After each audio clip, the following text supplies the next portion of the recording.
வணக்கம். இந்திய நேரப்படி காலை 6 மணி. ஜெம் தலைப்புச் செய்திகள்.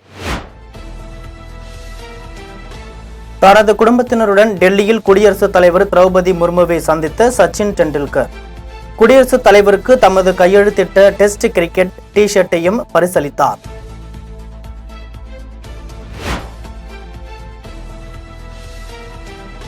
குடியரசுத் தலைவர் உரைக்கு நன்றி தெரிவிக்கும் தீர்மானம் மீது மாநிலங்களவையில் பிரதமர் நரேந்திர மோடி உரை. நாடாளுமன்றத்தில் குடியரசுத் தலைவரின் உரை மிகச் சிறப்பாக அமைந்ததாக பிரதமர் மோடி பாராட்டு.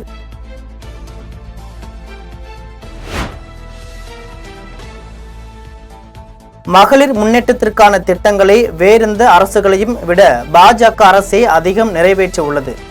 மகளிருக்கு இடஒதுக்கீடு வழங்கும் மசோதாவை நாடாளுமன்ற இரு அவைகளிலும் நிறைவேற்றியுள்ளதாகவும் பிரதமர் மோடி பெருமிதம்.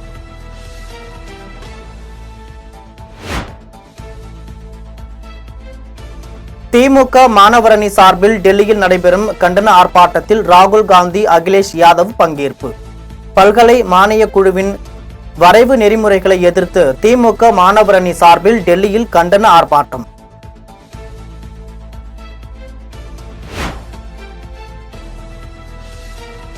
நெல்லை வண்ணாரப்பேட்டையில் சாலையில் நடந்து சென்று மக்களுடன் முதலமைச்சர் மு.க. ஸ்டாலின் சந்திப்பு. வரவேற்க சாலையோரத்தில் காத்திருந்த மக்களுடன் கைகுலுக்கி மனுக்களையும் பெற்றார்.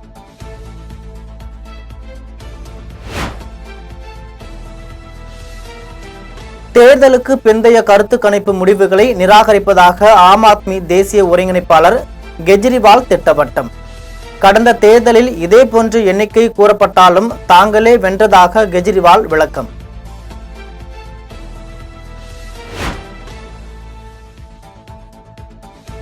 (2026) சமுத்திராயன் கங்கன்யான் திட்டம்.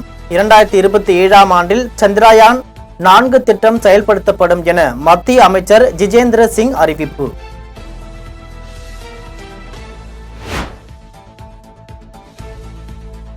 தமிழ்நாட்டில் சமூக நல்லிணக்கத்தை கெடுக்க முயற்சிப்பவர்களை தமிழக அரசு இரும்பு கரம் கொண்டு ஒடுக்க வேண்டும். விடுதலை சிறுத்தை கட்சிகள் தலைவர் தொல் திருமாவளவன் கண்டனம்.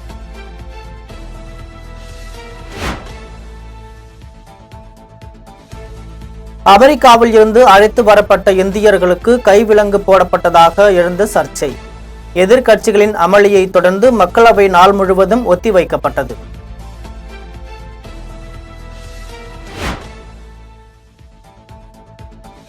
அமெரிக்காவில் இருந்து சட்டவிரோத குடியேறிகள் வெளியேற்றப்படுவது புதிய நடைமுறை அல்ல என வெளியுறவு அமைச்சர் ஜெய்சங்கர் விளக்கம். நாடு கடத்தப்படுவோர் தவறாக நடத்தப்படக்கூடாது என்பதை உறுதி செய்ய அமெரிக்காவிடம் வலியுறுத்தியுள்ளதாகவும் நாடாளுமன்றத்தில் திட்டவட்டம்.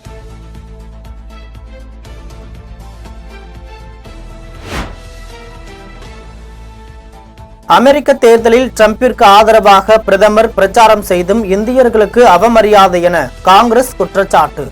யாருக்காகவும் பிரதமர் பிரச்சாரம் செய்யவில்லை என வெளியுறவு அமைச்சர் ஜெய்சங்கர் பதிலடி.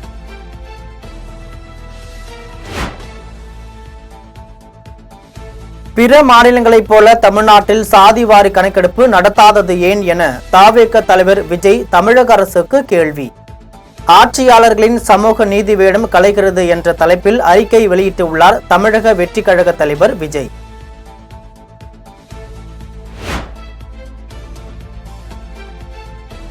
பல நூற்றாண்டுகளாக திருப்பரங்குன்றம் மலையில் இரு சமயத்தவர்களும் வழிபாடு செய்தனர். இப்போது தேவையற்ற பதற்றம் எப்படி உருவானது? மதத்தை வைத்து அரசியல் செய்திடும் அற்ப அரசியலுக்கு திமுக துணை போகிறது என நாம் தமிழர் சீமான் விமர்சனம்.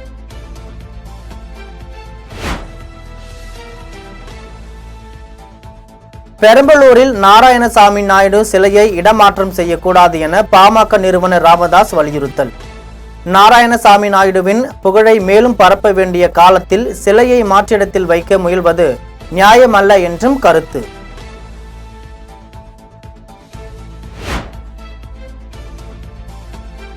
தாய்மொழி மீதான பற்று குறித்து விழிப்புணர்வை ஏற்படுத்த நடவடிக்கை.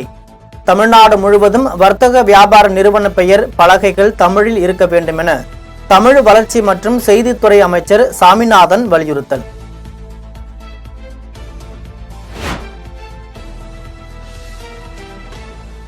திருச்சி சென்னை இடையே ஏர் இந்தியா எக்ஸ்பிரஸ் விமான சேவை மார்ச் 22ஆம் தேதி முதல் தொடக்கம். திருச்சி நாடாளுமன்ற உறுப்பினர் துரை வைகோ தகவல்.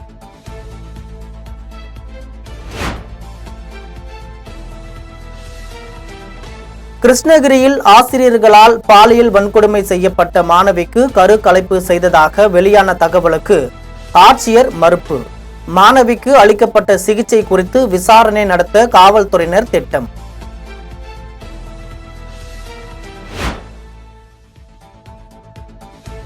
திருப்பூர் ஊத்துக்குளி பள்ளக்கவுண்டம்பாளையம் பகுதியில் தனியார் பேருந்து கவிழ்ந்து விபத்து. ஈரோடு நோக்கி சென்று கொண்டிருந்த தனியார் பேருந்து கவிழ்ந்த விபத்தில் 4 பேர் உயிரிழப்பு மற்றும் 20க்கும் மேற்பட்டோர் காயம்.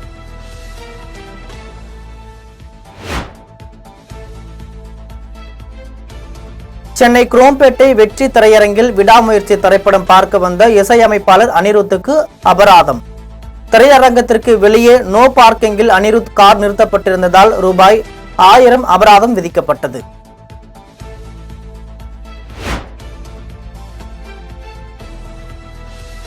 காவல் நிலையத்திற்குள் புகுந்து விசிக மாவட்ட செயலாளர் பெண் எஸ்ஐ மீது தாக்குதல். பணி மாறுதலை தவிர்க்க எஸ்ஐ நாடகமாடுவதாக டிஎஸ்பி குற்றச்சாட்டு.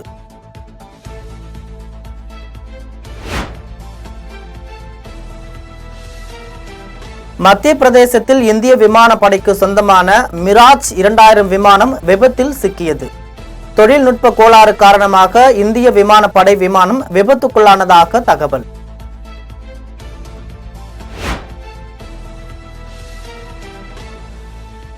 பாகிஸ்தானின் கைபர் பக்துன்வா மாகாணத்தின் கரக்கில் மாவட்டத்தில் உள்ள காவல் நிலையம் மீது பயங்கரவாதிகள் துப்பாக்கி சூடு. 3 போலீஸ் அதிகாரிகள் பலி, 5 பேர் காயம்.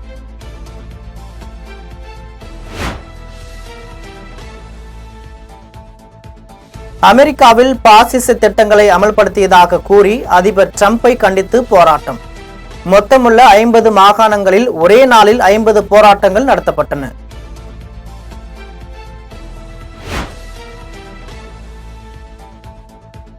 தமிழக சட்டப்பேரவையில் நிறைவேற்றப்பட்ட மசோதாக்களை நிலுவையில் வைத்ததற்கான காரணத்தை ஆளுநர் விளக்க வேண்டும்.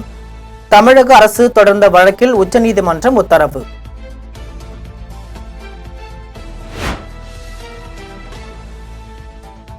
கலவரத்தை தூண்டும் வகையில் பேசியதாக தொடரப்பட்ட வழக்கில் சீமானை விடுவிக்க உயர்நீதிமன்றம் மறுப்பு. வழக்கு விசாரணையில் நேரில் ஆஜராகுவதில் இருந்து சீமானுக்கு விலக்கு அளிக்கவும் உயர்நீதிமன்றம் மறுப்பு.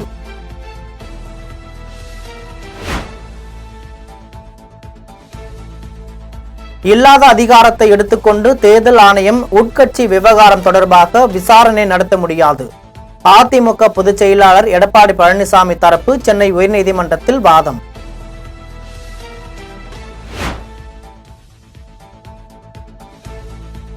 சமூக ஆர்வலர் ஜகபர் அலி கொலை வழக்கில் கைதான 5 பேருக்கு சிபிசிஐடி காவல் முடிந்த நிலையில் நீதிமன்றத்தில் ஆஜர். நீதிமன்றத்தில் ஆஜர்படுத்தப்பட்ட 5 பேரை 15 நாள் காவலில் வைக்க புதுக்கோட்டை நீதித்துறை நீதிமன்றம் உத்தரவு.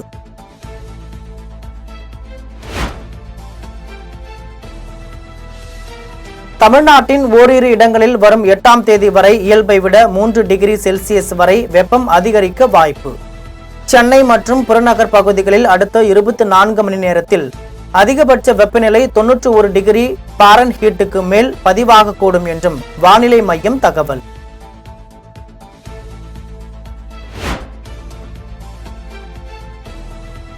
இந்தியா இங்கிலாந்து இடையேயான முதலாவது ஒருநாள் போட்டி 4 விக்கெட் வித்தியாசத்தில் இந்திய அணி அபார வெற்றி.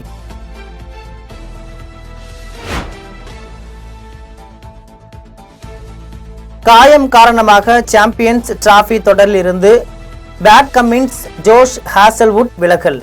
ஸ்டீவ் ஸ்மித் அல்லது டிராவிஸ் ஹெட் கேப்டனாக நியமிக்கப்படலாம் என தகவல்.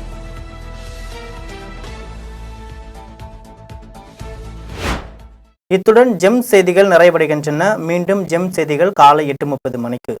உடனுக்குடன் செய்திகளை காண GemLive.tv என்ற இணையதளத்தில் இணைந்திருங்கள். நன்றி, வணக்கம்.